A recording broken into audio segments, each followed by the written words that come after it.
Hi everybody, welcome to our second episode in this little big book study series. A little note, we're not doing it chronologically. So today we're going to be talking about We Agnostics, which is perhaps my favorite chapter of the big book, and in a lot of ways, one of the more important chapters of the big book in terms of understanding the program, understanding who can and should be a part of the program, and understanding how we as Al-Anon members can be a part of it, even if we're not religious, even if at base we don't have a spiritual entity in our life or a higher power, how we can support someone in a recovery program that is completely based upon that. Let's get right into it. Okay, so We Agnostics begins with outlining the fact that a lot of people aren't spiritual. A lot of people have been burned by religion, have grown up in the church or had religion forced upon them and said, hey, this isn't for me, or looked at the atrocities that many religious institutions have been a part of throughout history and said, hey, like, I don't want any part of that, even if some of the principles are good, even if they're not.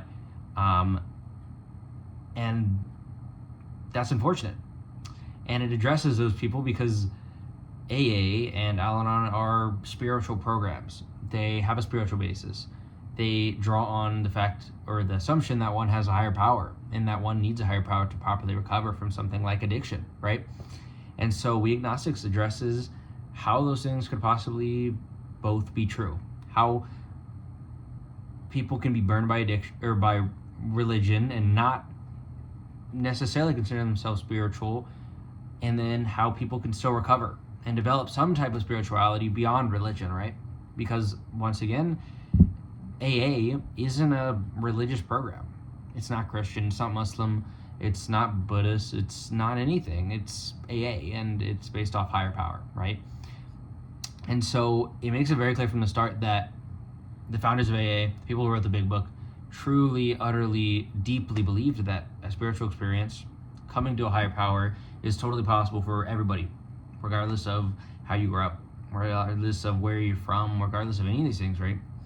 And it addresses the agnostics, right? And says some 50% of the original AA members, including Bill himself, right, were agnostics.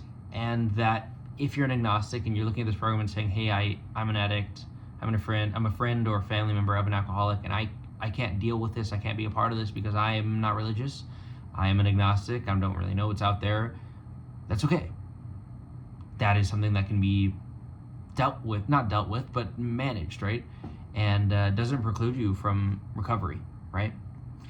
So it then goes on to define what exactly higher power is. And it says that one's own conception of God or of a higher power of anything is sufficient. You mustn't have this conception of Jesus or Allah or Buddha or anything. You only need what you believe to be a higher power. And the way I like to look at it, though it's not explicitly said in the big book, but the way I interpret it is just anything you believe in, right? If you're a scientist and you truly believe science governs the whole world, that's a higher power. Science is above you. You are completely at the power and in the hands of science, this higher power that you prescribe meaning to, that some others perhaps don't have meaning to. And the same could be said about Jesus, you know? Many people don't believe in Jesus. Totally fine. Many people don't believe in science. Okay, you know? It's a higher power, and a higher power is a higher power as long as you realize that you yourself do not have to do every single thing by yourself, right? So the realm of spirit is open to all men because of this, right? Doesn't matter if you're a Christian, doesn't matter if you're a scientist, doesn't matter if you're a physicist. The realm of spirituality and the higher power you need is completely achievable for every single person, and thus recovery is totally, absolutely possible for every person. And this is awesome. This is amazing. Yeah, what God is to you is the only thing that matters. Okay? That being said, as I mentioned before, religious prejudice, religious bad experiences, which are totally valid and fair, can often make it very difficult to embrace a spiritual experience. That being said, it's very important to separate spirituality from religion. Someone who's religious must be spiritual, yes, but someone who's spiritual does not need to be religious. It's just to have something above you, right? Some entity that we've prescribed meaning to. Once again, it could be science, physics, the world at large, gravity, your mom, it doesn't matter. But something bigger than yourself is needed for recovery in 99% of cases, and it's necessary, in my experience, to be okay with having a family member who is an alcoholic or an addict, and knowing that, hey, it's not just her. There's something bigger out there, where whatever it is, right, that's helping is super important, right? Addiction is a spiritual malady above everything else. It is perhaps genetic. It is perhaps experience-based. It is perhaps all these things, but it is a spiritual malady at base. If no spiritual malady exists, one won't be an addict. One will not be an addict, right? And that's simply true. And so spiritual maladies must be fought and solved through spiritual means. And I think this is something that is relatively obvious, right? When you begin considering alcoholism, addiction, in that way, right? So many people will often say, like, okay, convince me. What does that mean? How do I become spiritual? And honestly, I think most people already are. Most non-religious people who say, "Oh, I can't be spiritual. I'm not a religion-focused person. That's not something I want." I think you might already be spiritual, right? There's millions of things every single day you blindly trust. When you walk on the ground, you don't think it's going to cave in. You trust every step you take that the ground will hold. And you can trust that, right? When you jump, you don't think you're going to go into space. Like, you can trust every single time that, hey, I'll be fine. Like, I'll come back down, right? When you turn on your light switch, you trust that electricity works. I guarantee most people don't know how electricity works. I don't know how electricity works. I don't know why light bulbs turn on, but they do, and I trust that they do. I have faith in these things, right? All of these things we blindly believe, and everyone blindly believes a billion, trillion, quadrillion things every single day and throughout their lives, right? That is just human nature. And so every human is faith-based in that regard, right?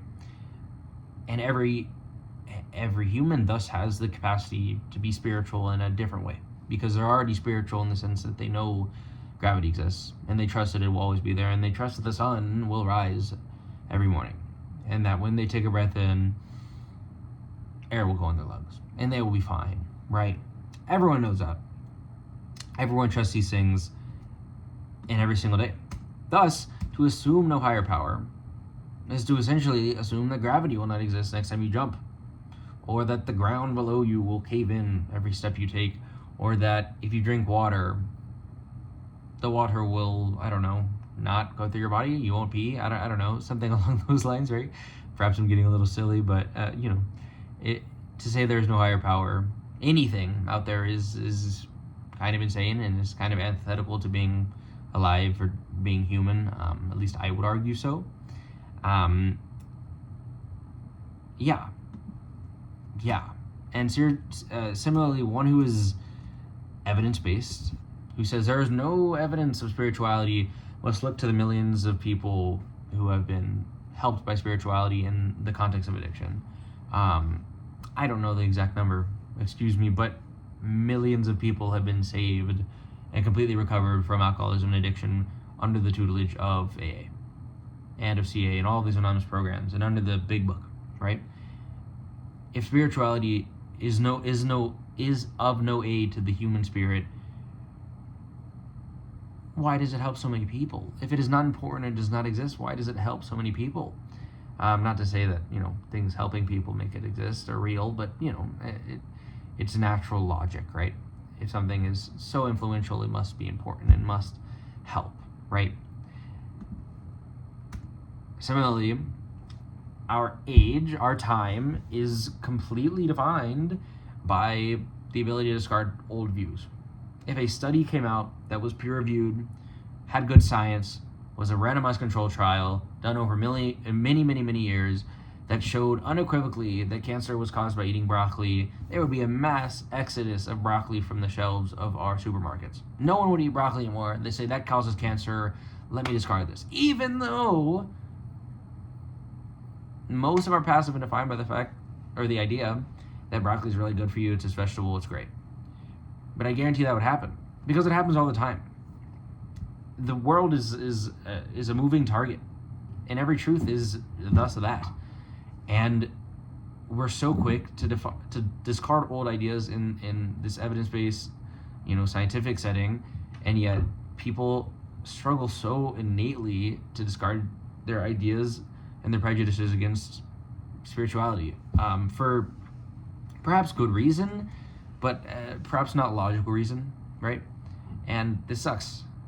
It really does, because I think most people would be much better if they were more spiritual.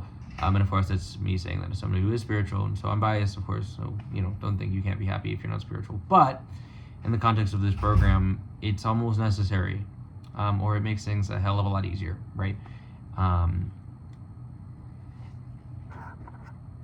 And I don't know who would not want to take that ease, right? Especially in something as hard as addiction or dealing with a family member who's an addict, right? And something that is said in this chapter that I think is pretty profound is that even the agnostic, the scientist, or the non-religious man, the non-spiritual, is driven by the God of reason. Every time they see something and draw conclusions based off of it, they're praying to the God of reason. And going along with what I was saying, that is a form of spirituality, no matter if it's an organized religion or takes place in a church. If it takes place in your head and it's driven by reason, this thing that is completely faith-based,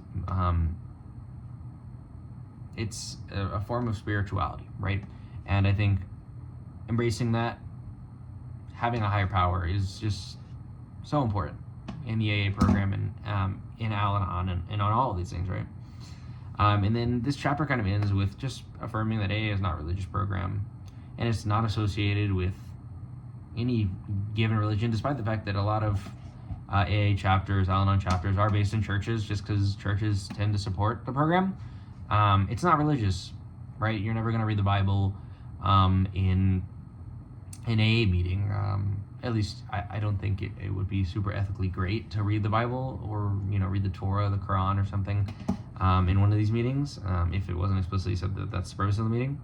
But yeah, and so going forward with some conclusions, as a family member or a friend of an alcoholic or an anonymous, or an addict, we have to have faith in something that everything will be okay, especially because addiction is this thing that is so widely consuming and consumes every portion of one's life and their family members' lives, and can be hard to look past and to deal with in worldly means, right?